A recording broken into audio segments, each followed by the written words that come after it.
Hello ladies, gentlemen, and non-binary compatriots. I'm Rafe Rickard and welcome back to Superhero Kill Counts. We finally made it, the movie that killed the Raimiverse, Spider-Man 3. I was gonna make some joke where I say the Amazing Spider-Man 3, and that would be funny because there is no Amazing Spider-Man 3. But then I realized that that would be a lie anyway. Spider-Man 3 is not amazing. It's a long drawn-out pile of wasted potential that does a complete disservice to the movies preceding it. That being said, it is still really funny. And who am I if not an enjoyer of funny movies, whether intentional or not? This is the longest movie in the trilogy, for some reason, and it certainly feels like it, because of all the nonsense that got crammed into this thing during production. To start off, Peter now has to deal with 3 separate villains at the same time, as opposed to the last 2 films which only featured one major antagonist each. The idea to make Harry a villain was a no-brainer given his arc up until this point, and sure, if you wanted to add in another classic comic villain, Sandman is a good place to start. But where this film really dropped the ball was with its inclusion of Venom. Sam Raimi really didn't want to include Eddie Brock in this movie.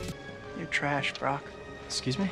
But it was at the insistence of Avi Arad that the symbiote made an appearance. Add to that the studio forcing Gwen Stacy into the mix, and you just end up with a mishmash of unrelated and convoluted plot points, bad characterization, and some of the most iconic dialogue to ever grace a movie screen, for better or for worse. So without further ado, let's crack in and see if Spider-Man 3 can at least match up to its predecessors in the kill department. The movie kicks off once again with 3 minutes of opening credits. However, this time the recap isn't told through stylized art pieces, but just plain old clips from the last 2 movies. It's like I'm watching a season finale to a TV show.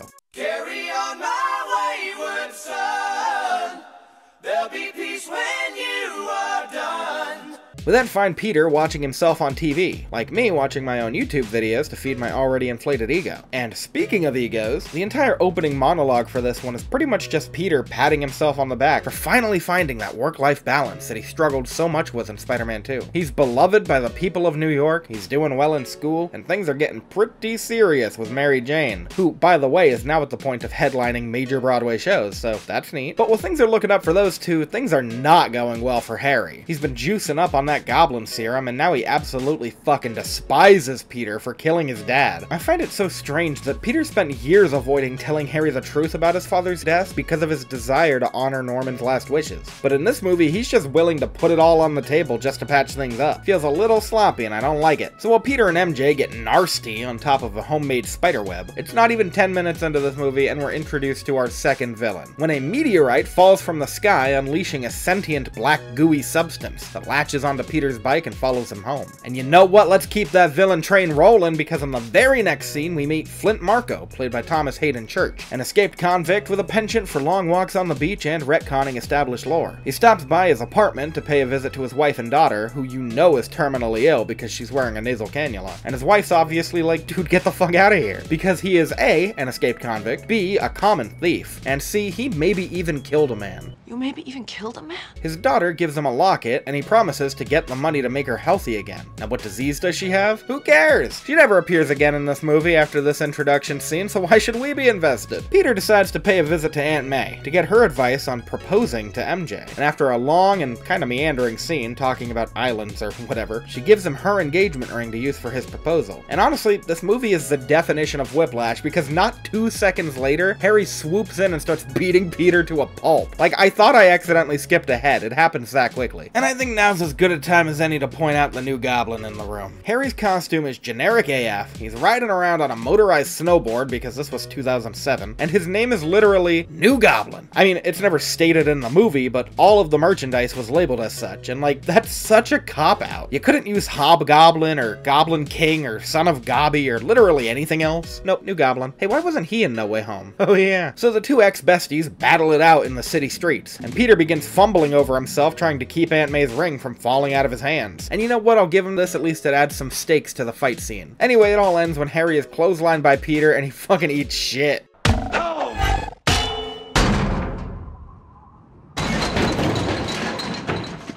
Peter takes him to a hospital and they're able to save his life, but at the cost of his memory, meaning Harry Osborn, the character who has been set up to be a villain since the very first movie, now has amnesia, and therefore no reason to hate Spider-Man. You have lovely friends.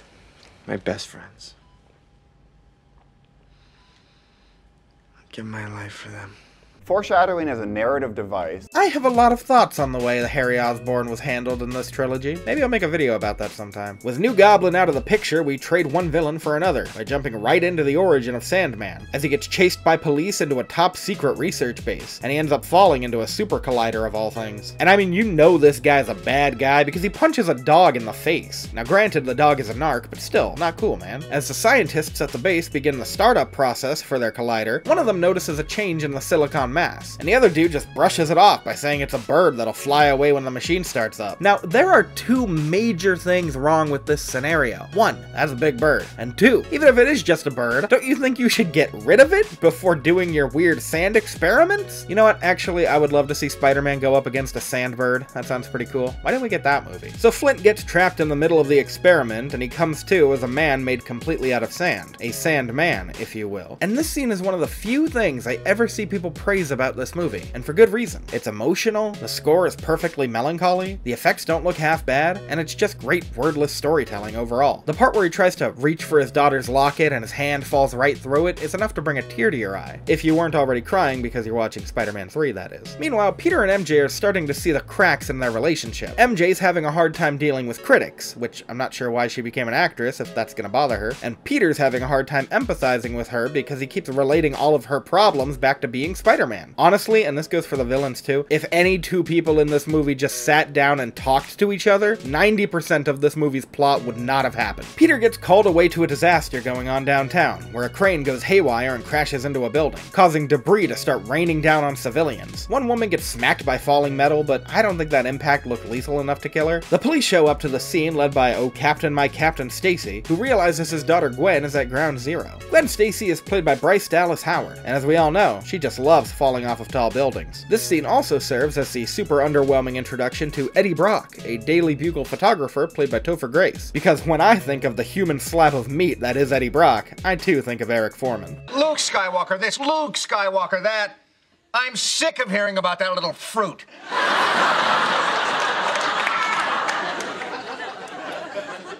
Luke Skywalker is not! Spidey saves Gwen from falling to her death, so already you know this movie's not comic accurate, and he meets his self-proclaimed new photographer face to face. He swings off and leaves Gwen looking more than a bit smitten. This better not awaken anything in me. Back at the Bugle, Eddie and Pete go head-to-head on selling Jameson pictures of Spider-Man. Jameson ends up going with Eddie, and the sniveling little kiss-ass gets himself in the running for the staff job that Peter's been lobbying for. They're both offered a deal. The first person to get Jameson a picture of Spider-Man committing a crime gets the job. Sounds like an easy win for Peter, since it's never gonna happen. Or is it? As Peter reflects on his exploits as the wall crawler, a stand-tastic cameo appears to boost his ego even further. If Spider-Man 2 was the equivalent of Peter becoming the hash-slinging slasher, then Spider-Man 3 is the equivalent of that one episode of Community, where Jeff's ego goes unchecked and he turns into a monster. He goes to pay a visit to Harry, who's been discharged from the hospital, and God, what I wouldn't give to be greeted by a hug from Bernard the butler every time I got home. Some people have all the luck. The two shoot the shit and pass the rock around like old times, even as Peter fears all the little things that could cause Harry's memory to return. Meanwhile, MJ ends up getting fired from her starring role, and we also get a nifty little cameo from composer Christopher Young, who handled this film after Danny Elfman dropped out of the project. Also, her director essentially sums up my feelings on the entire movie. That was so poorly handled. So MJ's steadily growing jealousy of her superhero boyfriend rears its ugly head once more, when Spider-Man is awarded the key to the city, and Peter doesn't make it any easier on her by being an insufferable prat either. Shazam! This man can get away with anything, can he? Well, if there's one thing he can't get away with, it's macking on Gwen Stacy right in front of his goddamn girlfriend. What the hell, Pete? Yeah, kid, me too. The festivities are cut short, however, when Sandman makes his debut outing. He's spotted by a couple of cops who follow him to one of those classic New York sand trucks. When one of the cops climbs up to investigate, he's blasted into another car's windshield. And sure, I'll count that as a kill. Bit of a weak sauce first kill, considering 45 minutes into Spider-Man 2 we had that amazing Doc Ock horror sequence, but I digress. A kill is a kill, I suppose. When he takes shape, the cops immediately start firing at his sandy cheeks, which doesn't end well for them when he gives them a sand punch powerful enough to send cars cars flying, so I think it's safe to say their internal organs are soup at this point. He ends up hijacking an armored car, and Spidey swoops in to do his thing. I do have to commend the sound effects in this movie, and the dedication it took to making it look believable, such as hiring an actor with one arm to do the shot where Spider-Man punches through Sandman. That's just top notch. Spidey is thrown off his rhythm by this sandy adversary, and honestly the most realistic part of this movie is how much sand Peter dumps out of his shoes when he takes them off. Anyone who's ever gone to the beach can relate. Later that night, Peter has the gall to try proposing to MJ. After the shit he just pulled, he's lucky she doesn't kill him right then and there. At least we get another Bruce Campbell cameo as the less than helpful maitre d' of the fancy restaurant. Romance. I am French. No, you're not, you silly little man. I love you. So the date goes less than stellar, who would have guessed, when Pete can't stop talking about how amazing Spider-Man is. And to rub salt into MJ's wounds, Gwen Stacy shows up and starts rubbing all up on Mr. Picard. Having reached her last straw, MJ chastises Peter for his recent behavior and storms out of the restaurant. And you know what? It wouldn't be a Spider-Man film without an endless stream of misfortune. So of course, Peter immediately gets a phone call from the police station asking him to stop by. It's here that we get the infamous reveal that the random thief Peter let pass by in Spider-Man 1 wasn't actually the killer of Uncle Ben, but instead it was his partner, Flint Marko. Amazing how it took them however many years to reach this conclusion, and they're basing it solely off of a confession that he made to his cellmate while in prison. Because prisoners have never been known to lie and take credit for crimes they didn't commit. You really think someone would do that? Just go to prison and tell lies? Pete envisions the events of that night with Marko as the gunman, and no, Uncle Ben will not be counted again. No double dipping. We're not Peter Parker. MJ stops by to see how he's holding up in these trying times, but he ends up pushing her away. Hell has no fury like a pissy Peter Parker. As he lies in bed, snoozing to the dulcet tones of police radio chatter and having horrific visions of his uncle's death, he finds himself being overtaken by some sticky black tendrils. You know, I think I've seen this video before. He awakens hanging upside down from a building in a sleek new black suit. Now to any normal person, this would be a nightmare scenario, but Peter seems to be digging on this enhanced symbiotic power and his newfound fashion sense. This is something else. He takes a sample of the symbiote to Dr. Connors for investigation, and the only advice he gives to Peter is to not let any get on him. You had one job. Upon finding a new lead on Sandman, Peter takes his new suit out for a swing. He catches Marko fleeing underground and follows him in, but not before giving Eddie a piece of his mind. See you, chump. He showcases his new, much more brutal fighting style against Sandy as the two go toe-to-toe once more. Upon discovering Marko's weakness to water, Spidey turns on the waterworks and Sandman is swept away in the ensuing flood, with Peter watching on in vengeful glee as he melts away. He tells Aunt May about Marko's demise and is shocked to learn that she doesn't think brutally murdering the man was the right punishment. From relishing in his first murder to screaming at his landlord, You'll get your rent when you fix this damn door! It's around this point that Peter realizes he isn't really vibing with how this suit is affecting his personality. So he locks it away in a trunk, never to see the light of day again. I wonder how long that'll last. Meanwhile, MJ is proving that she's a strong, independent woman who don't need no Spider-Man. She gets a job at a local jazz club and starts hitting it off with Harry again, because that relationship worked out so well the first time. They end up sharing a kiss and MJ rushes out on him. Apparently that's enough to bring back Harry's memories? Because Willem Dafoe appears for his second Ghost Dad talk in the series, where he gives Harry the same idea that he got in the first movie. First, we attack his heart. So Harry captures MJ and forces her to break up with Peter, constipated crying face and all. And then when Peter tries to fall back on his best friend, Harry pulls out the old I'm the other guy technique just to get Peter's goat. And I'm not even gonna talk about the disappearing behind the truck scene, okay? So as our hero sits at home alone having finally hit rock bottom, he feels the allure of the black suit pulling him back in. He pays a visit to Harry, who goads him into a fight, and the two start beating the shit out of each other with daggers and blades and bombs, oh my! Ah, boys will be boys. Stings, doesn't it? Protected you in high school, now I'm gonna kick your little ass. Peter ends up blowing Harry half to hell, and it's here where the movie starts getting really good. Now if you weren't enjoying it up until this point, then get ready for the peak of the entire Spider Mountain. I'm talking cinema so perfect, Martin Scorsese would have a heart attack if he saw this. That's right baby, it's emo Peter time! The symbiote starts acting as a new lease on life for the old webhead. He starts buying black clothing, styling his hair like he has to stop the lizard at 3 but has an MCR concert at 4, and doing Fortnite dances in the middle of the street. Yeah, this movie makes no fucking sense, man. Just go with it. He also notices that Eddie somehow managed to snap a pic of Spider-Man committing a robbery and ended up selling it to JJ for the staff job. Now, Peter, of course, has a very calm and rational response to this realization. I'm gonna put some dirt in your eye. He confronts Eddie at the Bugle and reveals the facts of the situation to the higher-ups. Turns out Eddie's source being "Dude, trust me" wasn't enough, as he photoshopped the entire thing. Jameson, of course, fires him back to the basement from whence he came, and is super pissed that he has to print a retraction, which is like the newspaper equivalent of a YouTuber apology video. Not only is Peter taking Eddie's job, but he's stealing his girl too, when he takes Gwen to the same jazz club MJ's working at. He continues his trend of being just the worst person, with misogynistic remarks to the waitress, picking fights with the bouncers, and just being a total dick to MJ. Like seriously, my guy only took Gwen here so that he could put on an entire goddamn dance sequence just to make his ex-girlfriend jealous. And after all that, he ends up smacking her across the face for God's sake. Emo Peter would get cancelled so hard. Turns out domestic abuse is the last straw for Peter's moral compass, and he finds himself brooding on top of a local church. Now, I'm not gonna lie, this is probably the best shot in the movie. He decides to get rid of the suit once and for all, again. Only this time, it's not so easy to get off. It isn't until the church bell begins to play its ding-dong song that the symbiote finally unlatches from his body. In a funny little coincidence, Eddie also happens to be at the same church at the same time, which lines up with his character introduction in the comics. However, the major difference between Eddie's introduction in the comic versus this movie is that originally he was at the church because he was contemplating suicide. In this one, he got called out for spreading fake news, and he literally goes to church to pray for God to kill Peter Parker.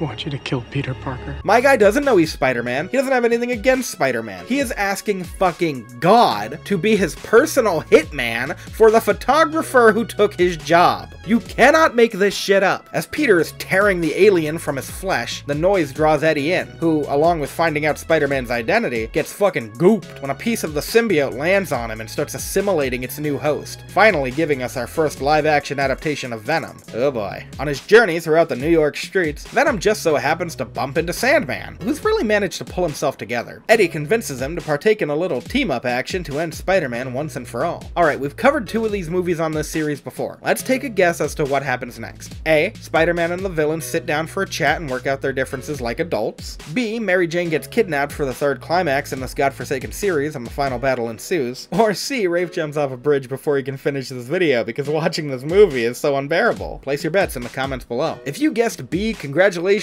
you've seen the last 2 movies. Eddie kidnaps Mary Jane and holds her captive at a construction site. During the news coverage of the situation, hosted by real news anchor Hal Fishman, we're shown footage of the Sinister 2's reign of terror, including the deaths of 4 soldiers who were sent in to deal with them. Upon hearing the news, Peter whips out Old Reliable and swings into action one last time, while Harry is brooding in his mansion looking like the goddamn Phantom of the Opera. Peter tries to recruit him for help, but that goes about as well as can be expected. No, it's not Peter, his lifelong best friend, who gets through to him, but the real hero of this movie, motherfucking Bernard. He tells Harry the truth about the night his father died and informs him, well, I'll just let him say it. The blade that pierced his body came from your glider. No, his glider. The blade that pierced his body came from his trailer. I am obsessed with the fact that this man, who has been around since the beginning and has had maybe like 2 or 3 lines before this, is the one who finally settles the Harry and Peter feud that's been brewing for the entire trilogy. Absolutely iconic. No one's doing it like him. Like, it's been 2 years, Bernard. Why didn't you tell him about this earlier? You wrinkly old fuck! So Spidey shows up and starts getting his ass whooped by Sandman and Venom respectively. But when our hero is on the brink of death, he gets a clutch assist from New Goblin, who's entered the fray looking like he just got back from being a secret character in a Tony Hawk game. The 2 besties take on the big baddies together, and they end up saving Mary Jane, who kind of glosses over the fact that the last time she saw Peter, he decked her across the face, but whatever. Sandman gets taken out of commission by Harry, leaving Spider-Man to take care of Venom, and in case you didn't know, I like being bad. It makes me happy.